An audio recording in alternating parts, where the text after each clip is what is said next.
अस्सलाम वालेकुम। आवाज आ रही है सबको मेरी? जी जी सर, आ रही है। चलें जनाब, क्या हाल चाल है? खैरियत है सब? जी अल्हम्दुलिल्लाह, आप सुनाएं। आप लोगों ने वो पाकिस्तान इकोनॉमिक सर्वे की एग्जीक्यूटिव समरी जो आपको भेजी गई थी, आप लोगों ने पढ़ी है वो?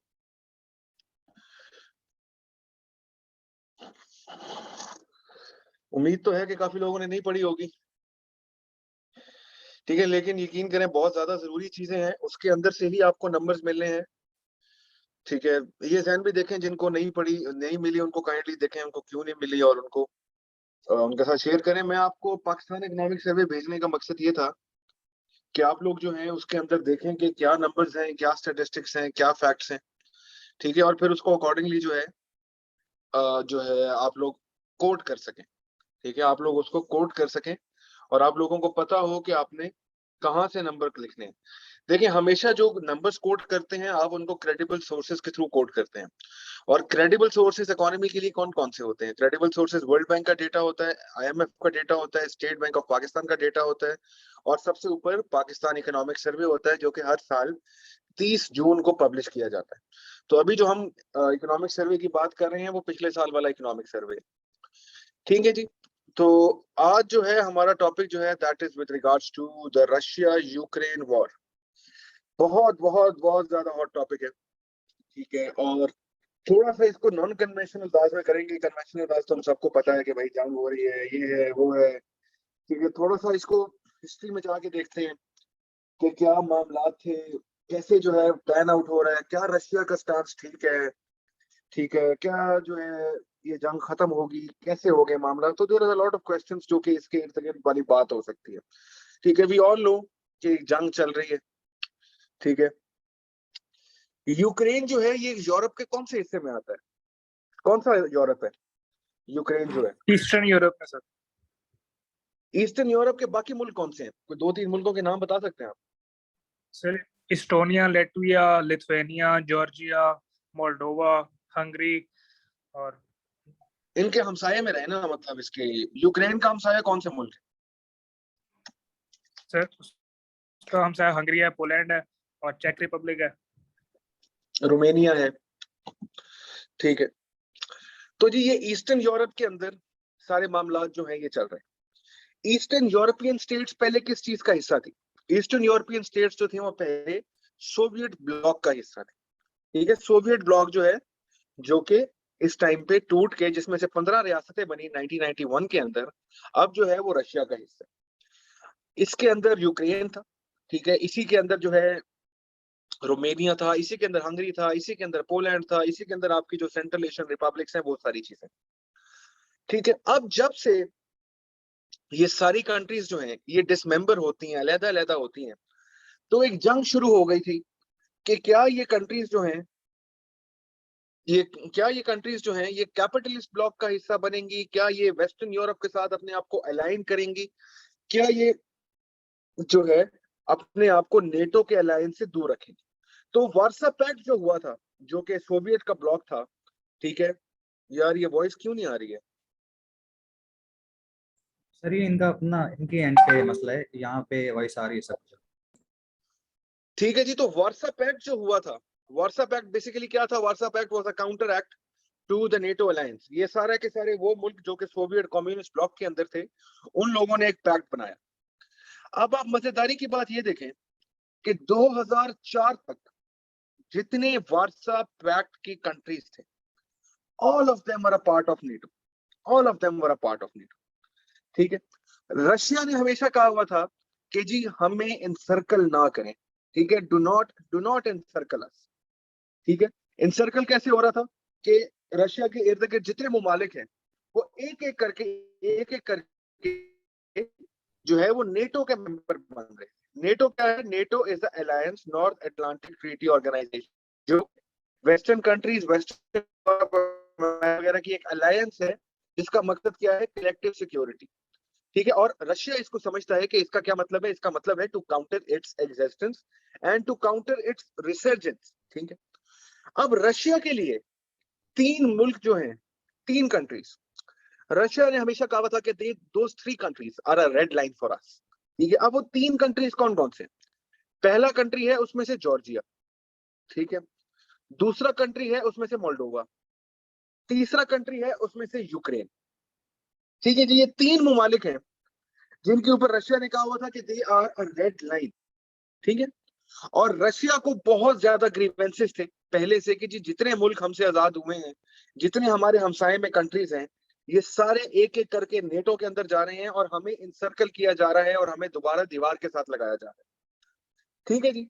तो अब क्या हुआ कि 2014 के अंदर, बल्कि 2014 से पहले जब ये यूक्रेन वाला मामला शुरू होता है, तो यूक्रेन, सबसे बड़ी चीज यूक्रेन की क्या है रशिया के लिए, कि यूक्रेन जो है वो इकोनॉमिक लाइफलाइन है रशिया की फॉर एंट्री इनटू यूरोप, ठीक है। जितनी भी गैस जो है, जितने भी ऑल रिसोर्सेज जो है, all of them pass through Ukraine into the European countries. अब आप लोगों को ये हैरानी होगी जान के कि यूरोप जो है, ठीक है, कुछ कंट्रीज यूरोप के ऐसे हैं, फिनलैंड जैसे, जो कि बिल्कुल सेंट पीटर्सबर्ग के साथ हैं, ठीक है, जो कि 100% रिलाई करते हैं ऑन रशियन गैस।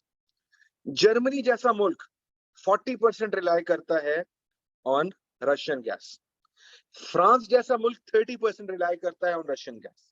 अगर आप ओवरऑल बाकी यूरोप की रिलायंस देखें तो तकरीबन 40% जो है वो पूरा का पूरा यूरोप जो है वो रिलाई करता है on the Russian natural resources, ठीक है।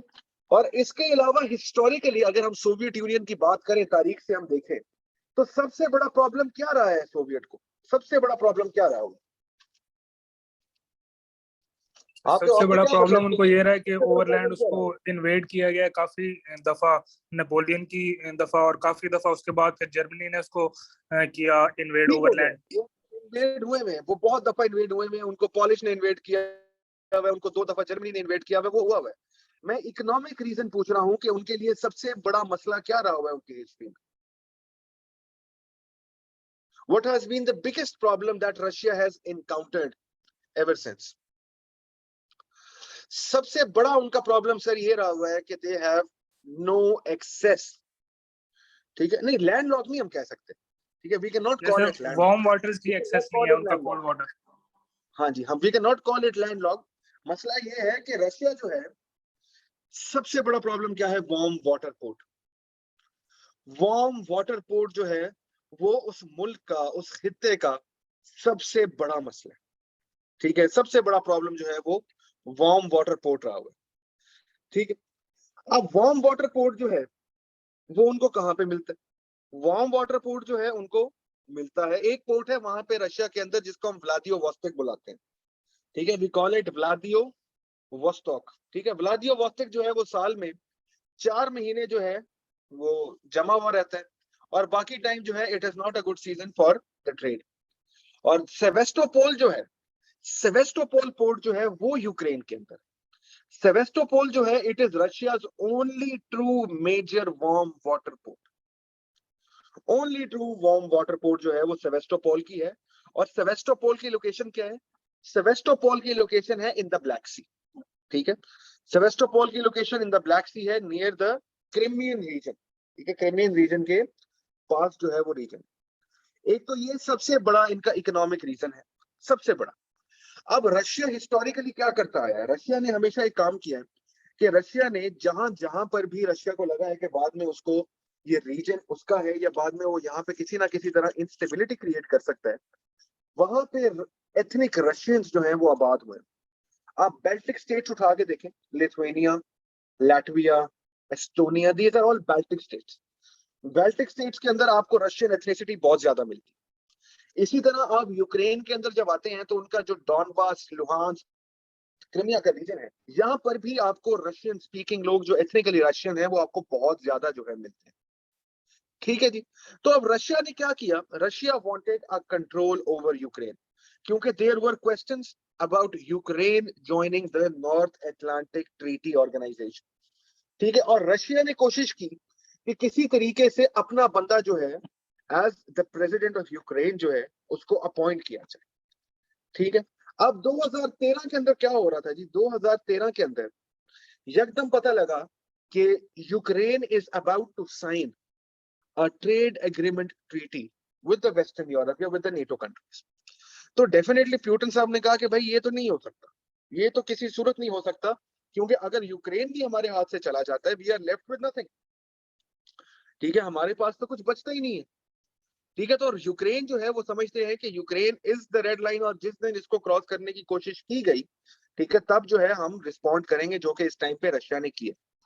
तो मैं बिल्कुल भी यूक्रेन की जो वॉर है उसको डिफेंड नहीं कर रहा, लेकिन मैं एक चीज आपको being a student of international relations या करंट अफेयर ये जरूर आपको मैं कह सकता हूं कि रशिया को बहुत बहुत ज्यादा एग्रेवेट किया गया है।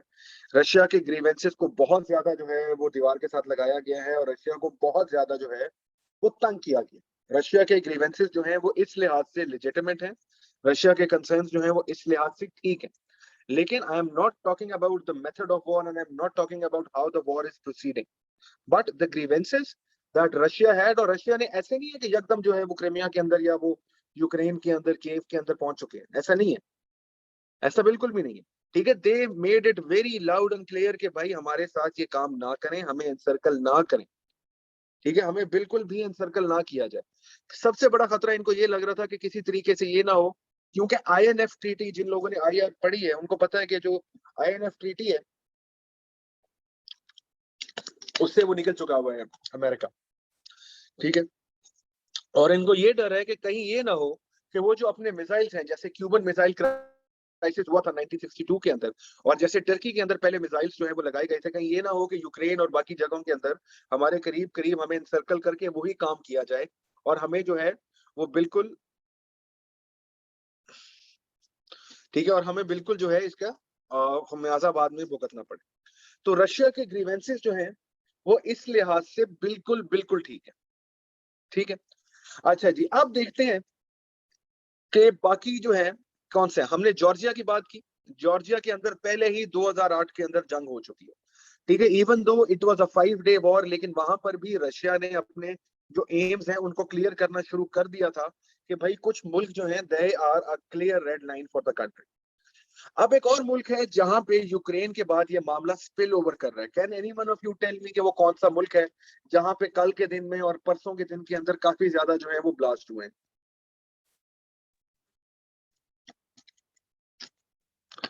आप लोग अगर डॉन पढ़ रहे हो तो आप लोगों को अंदाजा होगा कि वो कौन सा रीजन है और वहां पे क्या हो रहा है।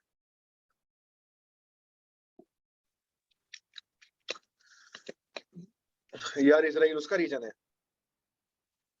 ऐसा ना करो यार, ऐसे ना करो प्लीज, मेहरबानी करो। मैं इस जंग के हवाले से बात कर रहा हूँ, इसराइल दूर बैठा हुआ है, इसराइल बहुत दूर है।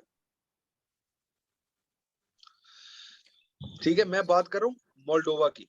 ठीक है, I am talking about Moldova, I am talking about Moldova. अच्छा, मोल्डोवा एक मुल्क है। ठीक है, अब मोल्डोवा जो है it is a bordering country, eastern Europe का हिस्सा है। अब मोल्डोवा के अंदर एक इलाका है, ठीक है, जिसका नाम है ट्रांसनिस्ट्रिया, जिसका नाम है ट्रांसनिस्ट्रिया, TRANSNISTRIA, ट्रांसनिस्ट्रिया। ठीक है, अब ट्रांसनिस्ट्रिया जो है it borders Ukraine, Transnistria borders Ukraine, और ट्रांसनिस्ट्रिया जो है इट इज एटलीस्ट, ठीक है, it is at least 50% Russian population. Transnistria जो है 50% रशियन पॉपुलेशन है। Transnistria is a disputed part. ठीक है, और यहाँ पे जो पार्ट ऑफ द पॉपुलेशन है that is pro Russian, pro Russian. ये 1992 में गालबन मेरा ख्याल है ससीड हुए थे, और ये मोल्डोवा के अंदर है। ठीक है, लेकिन they are a disputed territory, they are not a recognised sovereign state. ठीक है, और यहाँ पे कोई तकरीबन 2 से 2,500 रशिया ने अपने ट्रूप्स भी लगाए हुए हैं। और रशिया जो है वो मोल्डोवा को इन्फ्लुएंस किस तरह करता है, ट्रांसनिस्ट्रिया के अंदर कोई ना कोई पंगे करके ट्रांसनिस्ट्रिया के अंदर मामलात को जो है वो छेड़ के, और इसके बदले में वो जो है मोल्डोवा जो है वो बड़ी फेमस वाइन बनाता है दुनिया की।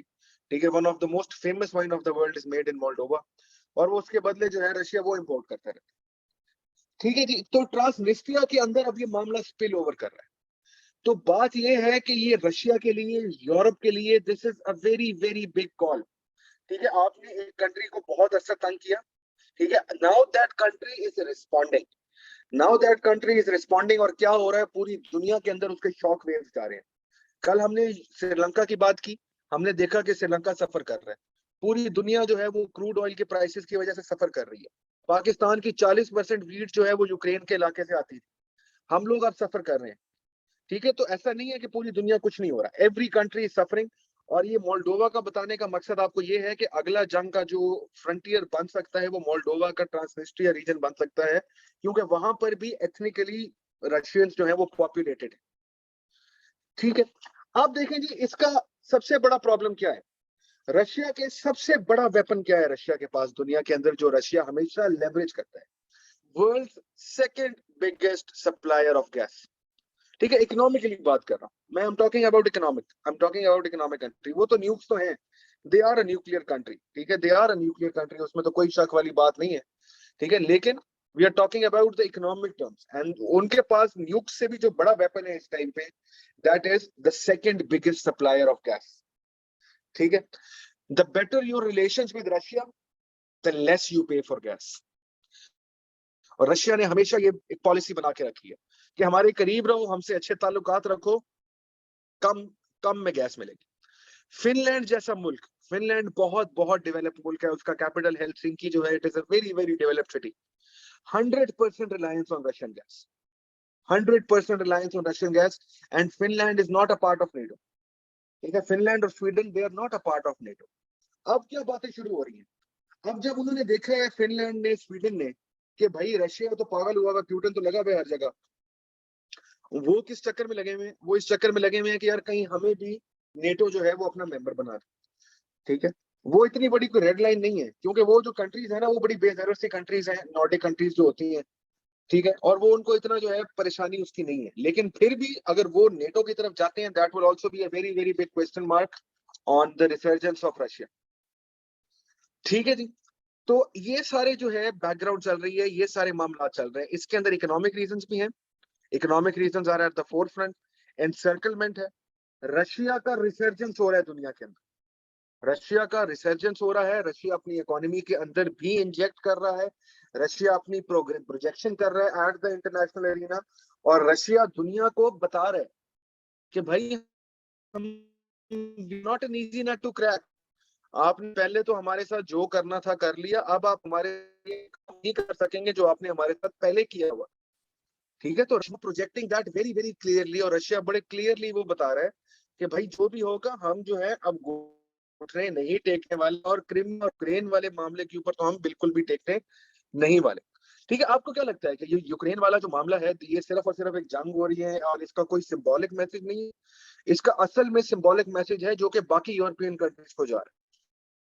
किसी एक यूरोपियन कंट्री ने किया रशिया के खिलाफ, मुझे आप जर्मनी का कोई स्टेटमेंट दिखा सकते हैं जिन्होंने रशिया को खुलेआम कंडेम किया हो? मुझे आप बता सकते हैं फ्रांस ने खुले किया हो? ये दो कंट्रीज हैं यूरोप की जो कि पूरे यूरोप को चलाती हैं, फ्रांस और जर्मनी। ठीक है, क्या इन्होंने कंडेम किया है खुले लफ्जों में रहे? कभी कंडेम नहीं कर सकते। ठीक है, क्यों? क्योंकि they are overly reliant on the natural resources that are coming from Russia. ठीक है, और जर्मनी जो है वो क्या कर रहा है, जर्मनी तो नॉर्थ स्ट्रीम 2 जो है वो बात बना रहा है, नॉर्थ स्ट्रीम 2 पाइपलाइन बना रहा है, that will connect Russia to Germany. अभी फिलहाल उसके ऊपर जो है एक बार को लग गया, वो रुक गया है, लेकिन that has to be completed, that has to be completed, and Germany and rest of the Asian countries, rest of the European countries, they are very very well aware about being on good terms with Russia. ठीक है, instability होगी किसी एक मुल्क के अंदर, Europe इतना ज्यादा आपस में कनेक्टेड है, इतना ज्यादा ग्लोबलाइज्ड है आपस में यूरोप, कि अल्टीमेटली उससे क्या होगा, स्पिल ओवर इफेक्ट्स हर मुल्क में आएंगे, स्पिल ओवर इफेक्ट्स हर कंट्री के ऊपर जाएंगे। तो Europe is very very watchful, Europe जो है वो बहुत ज्यादा वॉचफुल है इस सारे मामलात के अंदर। ठीक है, यूरोप के अंदर सियासत में, यूरोप की हमने क्या ट्रेंड देखा है पिछले पहले 10 सालों की बात कर लेते हैं, क्या ट्रेंड था यूरोप की सियासत का, या यूरोप के अंदर कौन सा कॉन्सेप्ट जो है वो ज्यादा फूला, मतलब ज्यादा स्प्रेड हुआ है इन द लास्ट 10 इयर्स? कौन सा एक पर्टिकुलर कॉन्सेप्ट है सियासत का जो कि पिछले 10 सालों के अंदर जिसने यूरोप के अंदर बहुत ज्यादा जो है ग्रोथ की है? Yes, absolutely right, that is ultra nationalism, that is populism. ठीक है, पॉपुलिज्म की सियासत यूरोप के अंदर बहुत घूमी। क्या हुआ जी, सीधी सी बात है, हमें सबसे पहले जो है वो पॉपुलिज्म का शाखसाना कहां पे नजर आया? ब्रेक्सिट की सूरत में। ठीक है, क्या कहा गया कि जी हम यूरोप का हिस्सा जब तक रहेंगे हमारे मसले मसाइल हल नहीं होंगे, जब हम यूरोप से निकलेंगे ठीक है, अलहदा इंडिपेंडेंट ब्लॉक अपना बनाएंगे तब हमारे मसले हल होंगे। Brexit is a symbol of populism. अभी फ्रांस के अंदर इलेक्शन हुए, फ्रांस के अंदर इमैनुअल मैक्रोन बेशक जो है वो जीत गया, ठीक है, लेकिन वहां पे जो उनकी ऑपोजिशन में थी मरीन ले पेन, ठीक है, मरीन ले पेन जो है उन्होंने अच्छे खासे वोट लिए हैं, और मरीन ले पेन जो है वो पॉपुलिस्ट सियासत को रिप्रेजेंट करते हैं। वो कहते हैं कि भाई इमिग्रेशन ना हो, वो कहते हैं कि जी यूनिलैटरलिज्म को राइज दो, वो कहते हैं कि मल्टीपोलैरिटी को खत्म करो, ठीक है, यूरोप का हिस्सा खत्म हो जाओ, यूरो को ना यूज करो, ठीक है, वो यूरोजोन को वीकन करने की बात करते हैं। इसी तरह हंगरी के अंदर हमें एक सियासतदान नजर आता है जिसका नाम है विक्टर ऑर्बान, ठीक है, वो भी पॉपुलिज्म की सियासत की बात कर रहा था। नेदरलैंड्स के अंदर हमारे पास है गीट विल्डर्स, जो कि बहुत ही इनफेमस ब्लास्फेमस किस्म का बंदा है, ठीक है, और जो कि बहुत ही बड़ा इस्लामोफोबिक है और इस्लामोफोबिया फैलाने में उसका बहुत बड़ा किरदार है यूरोप के। सारों ने एक ही काम किया, ठीक है, सारों ने क्या किया है, पॉपुलिज्म की सियासत को फॉलो किया, पॉपुलिज्म की सियासत को फॉलो किया, अलग-अलग हो गए, ठीक है, यूरोजोन को वीक करने की बात हो रही थी, ठीक है, यूरोजोन को छोड़ने की बातें हो रही थी, ब्रिटेन ने यूरोजोन को छोड़ के दिखा। अब रशिया की जंग ने क्या किया, रशिया की जंग ने सबको कह दिया कि भाई इंडिविजुअल फ्लाइट तो आप ले ही नहीं सकते, रशिया बैठे आपके सर के ऊपर। जर्मनी अलहदा कैसे टैकल करेगा रशिया को, फ्रांस अलहदा कैसे टैकल करेगा रशिया को, ये तो आप मेंबर हो यूरोपियन यूनियन का, नेटो का मेंबर हो तो आपकी बचत है, क्योंकि इन केस अगर नेटो के किसी मेंबर के साथ उनकी जंग छिड़ जाती है तो all the NATO countries will become a part of this conflict. तो अब इससे क्या हुआ है, इससे ये हो रहा है कि यूरोप के अंदर एटलीस्ट ये जो यूनिलैटरलिज्म का राइज था, यूरोप के अंदर ये जो आप कह रहे हो ना कि मैं अभी डिफाइन करता हूँ ये पॉपुलिज्म को, और आपको पाकिस्तान का एग्जांपल देके डिफाइन करते हैं, ठीक है। अब क्या हुआ है कि ये जो अलहदा रहने की बातें थी ना कि जी यूरोपियन यूनियन छोड़ दो, अकेले कर लेंगे सब कुछ हो जाएगा, देख लांगे कर लांगे, वो वाला काम नहीं है। अब आपको पता लग गया कि भाई फ्रांस जर्मनी के बगैर कुछ नहीं है, फ्रांस चेक रिपब्लिक के बगैर कुछ नहीं है, फ्रांस स्पेन के बगैर कुछ नहीं, इकट्ठे करने। तो इस जंग ने क्या किया है, इस जंग ने मल्टीपोलैरिटी को एक्सेंचुएट कर दिया, इस जंग ने मल्टीपोलैरिटी को बढ़ा दिया, इस जंग ने मल्टीपोलैरिटी को एक्सेलरेट कर दिया, ठीक है। You are getting my point कि क्या हुआ है। अब पॉपुलिज्म की मैं आपको बहुत छोटे लफ्जों में समझा रहा हूँ, हो सकता है कि पॉपुलिज्म का आपको ऐसे भी आ जाए, ठीक है। तो पॉपुलिज्म के ऊपर जैन भाई मैं आपके साथ अपना मैंने एक ऐसा लिखा था पॉपुलिज्म के ऊपर आउटलाइन, वो मैं भेजता हूँ तो इनको दे दें, यहाँ चले इनका फायदा हो जाएगा पॉपुलिज्म के ऊपर। पॉपुलिज्म जी बताऊं मैं क्या होता है, सीधी सी बात है, दो नारों से समझाता हूँ पॉपुलिज्म क्या होता है, ठीक है। एक अमेरिका में प्रेसिडेंट आया, उसने कहा मेरा नारा है मेक अमेरिका ग्रेट अगेन, ठीक। किसका नारा था, डोनाल्ड ट्रंप का। मेक अमेरिका ग्रेट अगेन का क्या मतलब है कि भाई अगर मैं डोनाल्ड ट्रंप को सपोर्ट नहीं करता, इसका मतलब है कि मैं अमेरिका को ग्रेट बनाने के हक में भी नहीं हूं। एक बंदा उभरा, ठीक है, उसने कहा कि भाई मेरे पास, पाकिस्तान की बात कर रहा हूं, आई am not taking into account any politics, ठीक है, प्लीज पॉलिटिकल डिबेट यहाँ पे शुरू नहीं होनी चाहिए। एक बंदा आया, उसने कहा कि जी I have an answer to everything, मैंने टीम बना ली है, 90 दिनों के अंदर इकोनॉमी ठीक हो जाएगी, 90 दिनों के अंदर करप्शन खत्म हो जाएगी, 90 दिनों के अंदर सब कुछ हो जाएगा, ठीक है, मेरे पास हर चीज का जवाब है, मेरे पास टीम रेडी है, पिछलों ने मुल्क बर्बाद कर दिया, पिछलों ने करप्शन की, पिछलों ने सब कुछ कर दिया, I have an answer to other things, और जो मुझे वोट करेगा वो सिर्फ अच्छा है, जो मेरे खिलाफ वोट करेगा वो बिल्कुल अच्छा नहीं। तो पॉपुलिज्म की सियासत के अंदर आप क्या करते हो, पॉपुलिज्म की सियासत के अंदर आप एक इमेजिनरी एनिमी क्रिएट करते हो, अवाम को उस इमेजिनरी एनिमी से भिड़वाते हो, और फिर कहते हो कि जनाब मेरे पास सब चीजों का जवाब है। फिर आप नारा लगाते हो रियासत मदीना का, ठीक है, फिर आप ये बताते हो कि जी मैं रियासत मदीना बनाऊंगा, I will be doing everything, और मैं रियासत मदीना का स्लोगन को आगे लेके चलूंगा, ठीक है। इसका क्या मतलब है कि अगर आप मुझे सपोर्ट नहीं करते तो आप रियासत मदीना बनाने की सपोर्ट में भी नहीं। तो ये चंद एग्जांपल्स हैं जो कि पॉपुलिज्म की सियासत और पॉपुलिस्ट लीडर्स करते हैं। हमारे हमसाया मुल्क में इंडिया, वहां पे जो प्राइम मिनिस्टर साहब है वो कहते हैं कि जी जो भी हमारे मुल्क में गलत हो रहा है वो एक ही वजह से हो रहा है, वो मुसलमानों की वजह से हो रहा है। हम कोविड फैला मुसलमानों की वजह से फैला, हम कुछ नहीं कर सके पॉपुलिस्ट और सही तरीके से, वो मुसलमानों की वजह से नहीं कर सके। तो व्हाट डू यू से कि भाई मैं बिल्कुल सादिक हूं, मैं बहुत अमीन हूं, मेरे पास हर चीज का जवाब है, मैं तो बिल्कुल अच्छा हूं, लोग मुझे काम नहीं करने दे रहे, एक्सटर्नल फैक्टर्स हैं, ठीक है, मुझे साथ गलत किया जा रहा है। तो this is what populist politics is. ठीक है, आप पॉपुलिज्म की सियासत करते हो, आप किसी ना किसी चीज के ऊपर कैपिटलाइज करते हो। ठीक है, अब आपने क्या किया, यूरोप के अंदर देखो, फ्रांस के अंदर मरीन लेपेन जो है, जो अभी इलेक्शन लड़ रही थी, अगर आपने अखबार पढ़ी होगी तो आपको पता होगा। जय नया लिंक आना है यार, उसका ख्याल करिएगा, 4 मिनट के बाद दोबारा जल्दी से ज्वाइन करिएगा, I have an assignment to complete आपकी क्लास के बाद, तो प्लीज जरा। ठीक है जी। तो मरीन लेपेन ने क्या किया, मरीन लेपेन ने कहा कि भाई क्यों यूरो फॉलो कर रहे हो, छोड़ो अपनी करेंसी फॉलो करो, यूरो के बड़े नुकसान आता है, ब्लॉक से निकलो।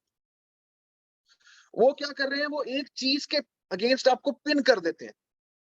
ठीक है, अब क्या है, पाकिस्तान के अंदर देख लो पोलराइजेशन कितनी नजर आ रही है। I am not taking any sides, polarisation नजर आती है, कितनी पोलराइजेशन है इस मुल्क के अंदर। ठीक है, सारा पॉपुलिज्म का शाखसाना है। ठीक है, गालियां दे रहे हैं, लगे हुए हैं एक दूसरे को, ठीक है, बातें कर रहे हैं एक दूसरे के खिलाफ विदाउट एनी, ना पता है क्या हो रहा है, ना पता है कैसे हो रहा है। एक बंदे ने जो खड़ा होके कह दिया कि जी मुझे जो है निकाला गया है किसी पर्टिकुलर रीजन की वजह से, and people are fighting over it. This is what we call a populist politics. अब क्या हो रहा है, ये पॉपुलिज्म की सियासत से यूरोप दूर हो रहा है। यूरोप को नजर आ गया कि भाई सिंगल हैंडेडली हम नहीं चल सकते, जंगें होती हैं, रशिया बैठा है, रशिया पावरफुल है, न्यूक्लियर स्टेट है, क्या करेंगे हम। तो एक्सेलरेटेड मल्टीपोलैरिटी जो है यूरोप के अंदर हमें दोबारा नजर आएगी। ठीक है, हमें दोबारा नजर आएगी वहां पे। अब एक्सेलरेटेड मल्टीपोलैरिटी, मिलके काम करना है भाई, मिलके काम करना है। जर्मनी अलहदा नहीं टैकल करेगा उसको, फ्रांस अलहदा नहीं टैकल करेगा उसको। ठीक है, और चीज क्या हो रही है, Russian crisis, food crisis, energy crisis, पूरी दुनिया जो है वो परेशान हुई कि जी क्या करना है। बेचारे मुल्क जो है हम जैसे, जो कि पहले इकोनॉमिकली स्ट्रगल कर रहे होते हैं पैसा इकट्ठा करने के लिए, उधर क्या हो रहा है, तेल महंगा हो रहा है, इंपोर्ट का बिल जो है बढ़ रहा है, कल हम फिर जो है जहाज भर के दोबारा हम ज़कात खैरात मांगने जा रहे हैं। ठीक है, that is all we do. ठीक है, that is all we do. ठीक है, तो ये एक्सेंचुएट कर रहा है मामला। ठीक है, एक्सेंचुएट कर रहा है चीजों को। तीसरा इंपैक्ट जो मुझे इसका बहुत ज्यादा नजर आता है, इंस्टेबिलिटी इन यूरोप। यूरोप के अंदर ना यार कुछ बहुत छोटे छोटे मुल्क हैं, एस्टोनिया, लाटविया, लिथुआनिया, ये तो हो गए ना सारे बाल्टिक स्टेट्स, जो बाल्कन्स हैं। ठीक है, जिनके अंदर रोमानिया आ जाता है, बाकी मुल्क आ जाते हैं। ठीक है, यहाँ पे क्या हो रहा है, यहाँ पे हमें बहुत ज्यादा इंस्टेबिलिटी नजर आएगी, ये सारे परेशान है। ठीक है, ये क्या कर रहे हैं यार, मैं I am only talking with regards to this particular thing, populism और ग्लोबलाइजेशन ओवरऑल। आप कह सकते हो it is in a decline, but with regards to the Ukraine Russia war we can say कि भाई there is a definite need to enhance globalization, especially within the context of Europe. और ये जो uroseptic और Islamophobic politics और xenophobic politics है, इससे हमें आगे बढ़ना है यूरोप के अंदर। तो एनीवेज मैं ये कह रहा था, ये अब क्या हो रहा है, अब रिफ्यूजी लोड है, पोलैंड के अंदर रिफ्यूजी लोड आ गया, meeting is about to end जी, नया लिंक आएगा, फॉरन ज्वाइन करें, फॉरन ज्वाइन करें। ठीक है, बाल्कन्स के अंदर क्या हो रहा है, रिफ्यूजीज आ रहे हैं, पोलैंड में रिफ्यूजीज हैं, रोमानिया में रिफ्यूजीज हैं, हंगरी में रिफ्यूजीज हैं। भाई ये वो कंट्रीज हैं जो कि पहले इकोनॉमिकली स्ट्रगल कर रहे हैं। Romania is one of the poorest countries of Europe, Moldova is one of the poorest countries of Europe. इसी तरह पोलैंड जो है वो भी इतने कोई स्ट्रॉन्ग फुटिंग के ऊपर नहीं है। अब क्या होगा कि ये वही आप कॉन्टेक्चुअलाइज कर लो, वही होगा जो 1979 के अंदर पाकिस्तान ने फेस किया था in the wake of the Afghan refugees, या जो टर्की फेस कर रहा है in the wake of the Syrian refugees, या जो बांग्लादेश फेस कर रहा है in the wake of the Rohingya refugees. ठीक है, तो ये बाल्कन स्टेट्स हैं, how will they be able to cope with this. ठीक है, how will they be able to provide all of the refugees with a living, how will they be able to accommodate them in a social fabric that is very very different to their own country। ठीक है, या वो अपनी economy को देखें या वो उन मामलात को देखें। ठीक है, तो मुझे ये लगता है कि बाल्कन्स और जो बाल्कन रीजन है, ये ज्योग्राफी यार आप लोगों की स्ट्रांग होनी चाहिए। अगर बाल्कन्स नहीं पता तो साथ साथ अभी गूगल करो, देखो बाल्कन के अंदर कौन कौन सा मुल्क आता है। ठीक